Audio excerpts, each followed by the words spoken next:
Let's talk about winning business and pitching. And you know, the best way to lose a pitch is with a pitch deck. It's the most popular way to pitch, but I'm going to tell you why it is the worst possible way to pitch.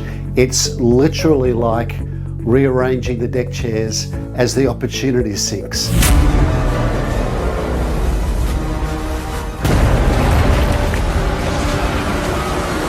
Does this sound familiar? You've got a big opportunity coming up to pitch, whether it's to a customer or a stakeholder or a donor.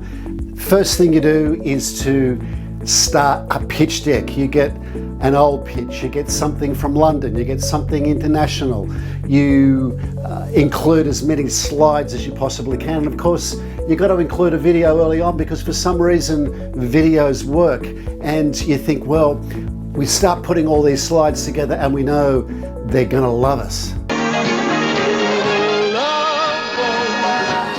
Yeah, at this early stage, as we start pulling together all these slides, we think they're gonna love us, but we don't love them enough to talk to them or to engage them on what we're developing. And we go for the old three-step tango. You know, the step one is our understanding of your needs. Step two is about our solution, which magically meets their needs, which we're going to have them sit there and listen to us explaining to them.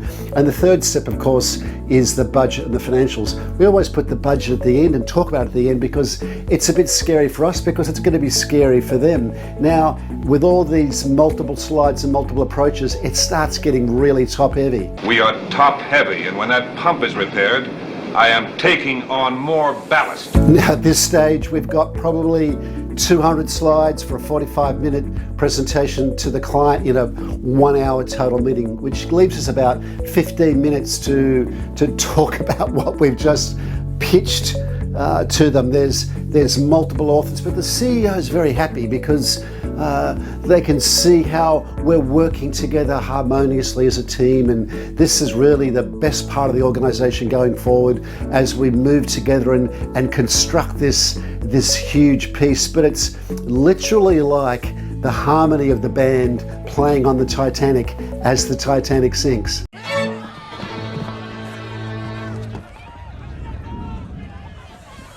Now it's a couple of days before pitch day, so we think, let's do a rehearsal. We're doing the rehearsal right towards the end, which is a crazy thing to do when you think about it. And we get together and we rehearse it. We think, yeah, this is the professional thing to do. Let's rehearse this. And immediately the leaks start appearing. We've got leaks like way too much content. We've got leaks like it doesn't really make sense strategically. Leak number 3 is that it hasn't been fully costed. And leak number 4, and perhaps the most important one, is it's really hard to explain. No one really in that room understands it fully, apart from Mads from strategy, and she's not even going to be there. So what we do is we pull an all-nighter the day before or a couple of days before to ensure that we're exhausted, and we still try to pull this thing together before that tidal wave crashes. We got to get over it before it crests. Now, what I'm suggesting is a mutiny, and a mutiny very early on. What are you doing? What are you doing? No, what are you doing? What are you doing? No, what are you doing? Now, what I'm suggesting is a mutiny to kill this pitch deck idea. We know it doesn't work or doesn't work as well as it should, and show our proposition in the best light and tell a story. Since you won't keep your mouth shut long enough for me to finish my paper, tell me a story. I don't think I know any stories. You don't know any stories? Okay, then I'll tell you a story. Now, why replace a pitch deck with a pitch story? Well, there are lots of great reasons, as we know. Number one, stories are more memorable. They're more memorable for you, and they're more memorable for the people that you're pitching it to or articulating it to. Number two, they're easier to understand because we're hardwired to understand information in terms of how a story is structured.